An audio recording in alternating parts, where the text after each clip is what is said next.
Hey, salut tout le monde! Euh, pour le décorateur, je vous encourage fortement à aller voir la vidéo de la personne que j'oublie toujours son nom sur la chaîne. Je vais aussi le mettre dans la description, dans le lien. Et puis, en gros, je vais vous parler un peu du concept de décorateur. Euh, la meilleure exemple que j'ai trouvé, c'est un exemple qui implique un fusil. Et puis, ben, j'aime pas bien ça. Alors, on va retourner à notre bon vieux jeu Splatoon, qui ont des fusils à peinture tout à fait inoffensifs.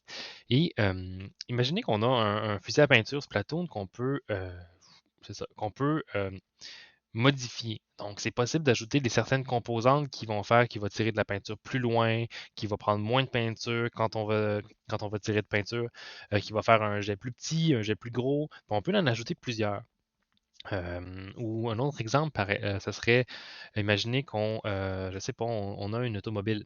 Et puis cette automobile-là, on peut modifier son moteur. On peut rajouter des composantes dessus, on peut en retirer. Puis c'est pour un jeu vidéo, bien sûr, là. Puis quand on appuie sur la pédale de l'accélérateur ou la touche W, l'automobile elle va accélérer d'une façon différente dépendamment des composantes qu'on a mis dessus. Et puis là, tu te dis, ben, OK, mettons que je fais, chaque composante rajoute de l'accélération. Je pourrais faire un tableau. Puis ce tableau-là, je vais itérer à travers, puis faire un plus égal les différentes valeurs d'accélération. Je vais mettre ça ensemble, puis badabim, badaboum, ça va fonctionner. Et c'est une excellente façon de le faire. Cependant, une façon plus fancy, et puis une façon aussi qui permet de gérer toute éventualité. Je vous laisserai regarder le vidéo. S'il y a un vidéo à regarder, c'est probablement celui-là. Puis c'est pourquoi je vous montre décorateur, c'est que je l'ai appris plein de fois et j'avais aucune idée comment m'en servir. Littéralement aucune. Comme je comprenais le concept, je savais quand elle s'appliquait, j'avais des bonnes notes dans mon examen. Oh, ça c'est le patron décorateur. Oui, ça sert bien sûr à ça. Mais c'est un patron vraiment tordu un peu. Donc, sans plus tarder, je vais vous montrer à quoi ça ressemble un décorateur. Un décorateur, ça ressemble à ça ici. OK? On a un composant principal.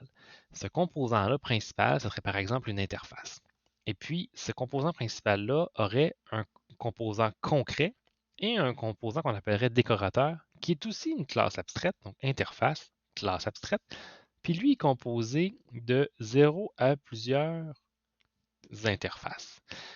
Et ils implémentent tous l'opération. Vous avez vu, je ne l'ai pas réécrit en bas parce que c'est implicite, hein. Si tu implémentes une interface, ben, clairement, tu implémentes ces méthodes. Et puis, le décorateur, component, OK. Et puis plus bas, on décore le curseur. Ah, le curseur, mon Dieu. Je n'ai pas vu ça. Je suis en train de vendre des punches. On décore le component C. Et puis, on a un concrete decorator. Et puis là, vous vous dites, ouais, OK, on va faire quoi dans le jeu avec ça?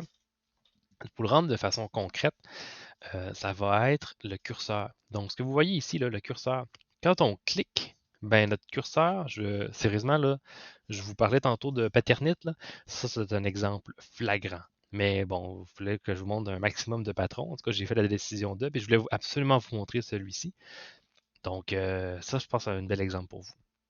Et puis, le curseur, clic, ben, j'aimerais ça pouvoir faire des trucs comme augmenter son niveau de dommage, hein. Je ne sais pas si vous vous souvenez, les blobs deviennent de plus en plus résistants aux dommages.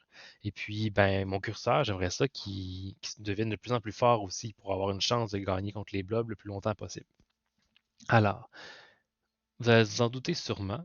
euh, je vais implémenter les curseurs. Donc, ici en haut, ça va être une interface curseur. Et puis, ce que je vais faire comme méthode, ça va être getDamage. Donc, je vais avoir un curseur concret que je vais appeler ici baseCursor. Et puis lui va avoir une variable privée qui s'appelle damage. Donc, le dommage qu'il peut donner, c'est mon curseur de base. Et puis, ce curseur de base-là, ben, je peux l'augmenter de décorateur. Donc, on peut rajouter des curseurs dessus, comme imaginez comme si je rajoutais des piquants sur mon curseur. Dans mon jeu, j'ai pas dessiné mon curseur. Hein, on peut, si vous voulez, on peut prendre des images puis changer mon curseur pour une image. Ce serait dans les bonus que vous pourriez faire, là. Donc, quand mon curseur il devient plus fort, ben, il y aurait des pics qui se rajouteraient, puis il y aurait du feu autour. Vous imaginez un peu le concept. Ou pour avoir une traînée là, avec des pixels qui vont. Bon, je m'éloigne un peu. OK. Alors, ici, j'aurai mon cursor decorator, qui est une classe abstraite encore, et j'aurai une variable protégée dommage, et j'aurai une variable ici euh, qui serait un curseur, un iCursor, et puis ici, j'aurai un cursor bonus or malus. Normalement, là, je devrais faire ça comme ça, puis là, je mettrais ça de même. Clic. Puis j'aurais curseur bonus ici, puis curseur malus là. Voilà. Le problème, c'est que je trouve que ça alourdit un peu mon diagramme. Ben, pas si peu que ça. En vrai, je vais vous le laisser. Initialement, j'ai pas fait ça comme ça, mais je pense que ça fait la job, là. Donc voilà, curseur malus, curseur bonus, et puis, tiens, toi, on va te mettre ta petite flèche. Clic. Voilà. Merveilleux. Alors, on va aller tout de suite implémenter ça dans notre logiciel. Ça fait longtemps que je fais des vidéos. Ça se peut que mes enfants y rentrent. Vous allez entendre des enfants crier. Mais c'est pas grave. Sinon, s'ils rentrent pas, tant mieux. Alors, je vais appeler ça curseur. Tading. Et un curseur va avoir les classes suivantes. Il va avoir la classe iCursor qui est une interface. Donc, on va tout de suite aller l'implémenter. Je vais les implémenter au fur et à mesure. Public interface iCursor. Et il y a une méthode, elle est unique, c'est celle-là. GetDamage. Et c'est tout. Donc, vous allez voir, hein, ça va vous dire, crime, on va tout coder ça. Ben oui, ça va prendre 2 secondes. Maintenant, on a ma classe baseCursor. Le baseCursor, lui, il va avoir ça dedans. Attends, clic. Il va avoir les dommages, donc le dommage que ça fait. Et le base cursor, ben, de base, il y a un dommage. Donc, il fait un dommage. C'est tout. On pourrait le changer. Là. Je pourrais même mettre une variable statique finale, parce que ça, c'est ma magic number. Je ne sais pas si je suis le premier à parler de magic number, mais tout ce qui est genre chiffre magique, là, 1, ça sort de où 1? Pourquoi 1? C'est quoi ça 1-là? Ben, tu peux faire une variable private final, base damage cursor est égal à 1, puis là, tu mettrais ça égal à ça, mais bon, on va garder ça simple. Et puis, la méthode getDamage, qui est juste ici. Ah oui, c'est ça. La méthode qui est getDamage, juste ici, ben, c'est parce qu'on a implémenté iCursor. Et voilà. Donc, ça, c'est notre curseur de base. Très bien. Et puis, je vais aller créer mon décorateur. Alors, mon décorateur, c'est une autre classe. Abstract Cursor Decorator, qui est une classe abstraite. Finish. Et puis, elle aussi va implémenter implement iCursor. Et voilà. Et puis bon, on a les dommages. On va aussi avoir un curseur protégé. Cursor Decorator Damage, on passe le dommage dans le constructeur, plutôt simple. Decorate, et puis là, on prend du temps ici. Décorer, c'est qu'on dit le curseur C, qui est en privé, en protégé, est égal à C. Donc, on va décorer le curseur. On va rajouter un curseur. Donc, chaque, ça veut dire en gros que si vous avez regardé le vidéo, l'explicatif, c'est très simple. Donc, si vous êtes perdu ici, ben, il va falloir aller voir la vidéo. Pour vrai, je le ferai pas, je rentrerai pas dans les détails. Le gars, il est tellement 1000 fois meilleur que moi. Je sais qu'il parle anglais, mais il veut mettre des sous-titres traduits en français. Puis c'est tellement clair la façon qu'il l'explique que je me lance pas là-dedans pour vrai. Si jamais vous avez comme besoin d'aide, vous avez écouté le vidéo et vous comprenez toujours pas, envoyez-moi un message. Là, je vais me faire un plaisir de faire une vidéo qui explique de long et en large c'est quoi un décorateur. Mais toute la magie se passe ici. Math.max. Vous dites, OK, qu'est-ce un peu, Antoine, c'est quoi ça? Pour l'instant, on s'en fout, OK? Regardez. Voilà. Ça sert à gérer si jamais il y a un curseur négatif. Parce qu'éventuellement, il va y avoir des curseurs qui vont vous donner des malus. Donc, ils vont vous retirer du dommage. Mais je ne veux pas que mon curseur fasse moins de 1 dommage. Donc, si jamais cette sommation-là venait à faire moins de 1 dommage, ben, je retournerais au minimum 1 point de dommage. C'est juste pour ça que je fais ça, OK? Mais sinon, damage c.getDamage, c'est littéralement là que la magie se passe. Donc, par héritage, euh, ça va tout s'appeler, ça va être magnifique. Si jamais vous voulez rendre ça vraiment extrêmement clair, vous pouvez mettre un sysout ici. Puis regarder comment l'appel se passe. Ou prendre le débugger, puis regarder comment est-ce que l'appel se passe quand on clique dessus. Mais avec la vidéo, là, je pense que ça va vraiment être extrêmement clair. Et puis, ben, il y en a un quatrième. Le cinquième, c'est vous qui allez le coder. Moi, je vais coder le bonus curseur bonus. Curseur bonus. Puis ben, vous ferez le malus curseur malus. Et puis je vais même vous le mettre d'avance. Comme ça, tout le monde va avoir le même nom. Curseur malus. OK? Donc, vous irez coder ça ici. Vous vous baserez sur curseur bonus. Et curseur bonus, c'est qu'est-ce que ça fait exactement ça?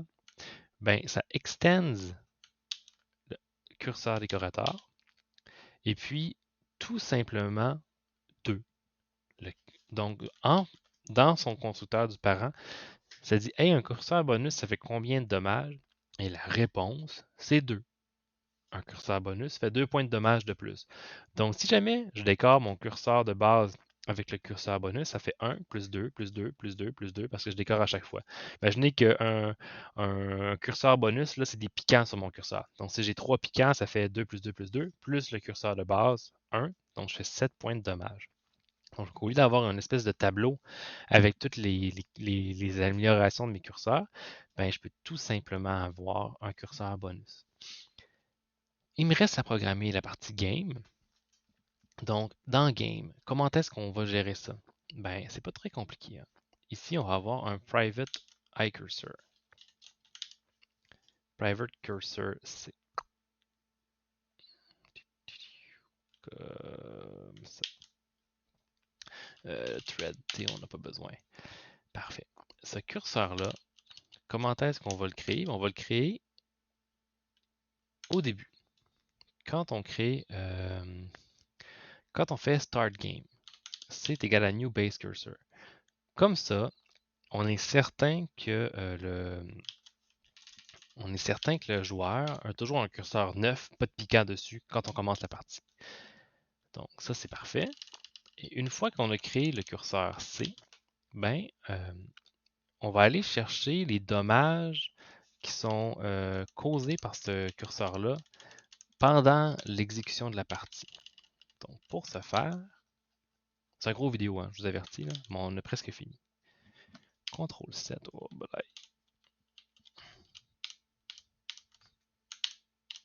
ok, ça a l'air que je vais... Ah, peut-être comme ça. Yes. Super. Alors voilà.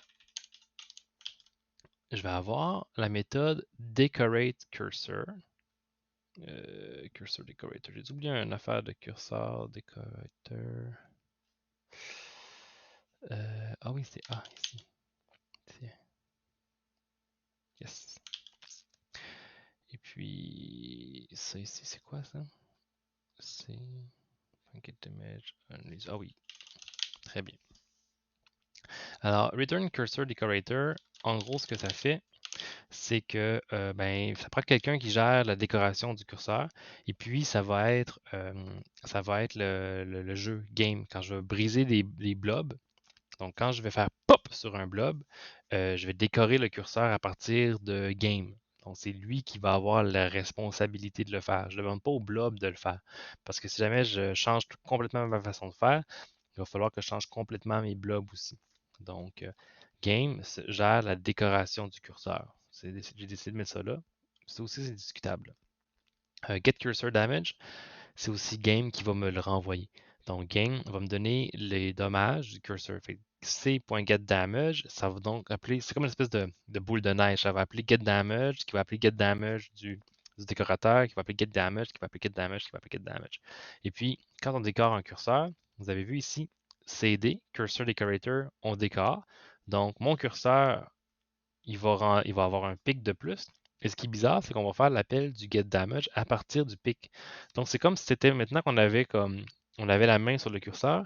Quand on le décore, on a comme la main sur le pic qu'on vient de rajouter sur notre curseur.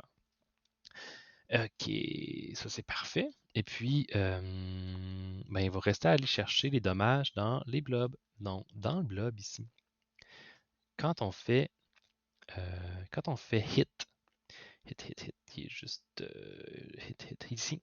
On faisait HP moins égal 1. Je sais pas si vous vous souvenez, mais on fera plus HP moins égal 1.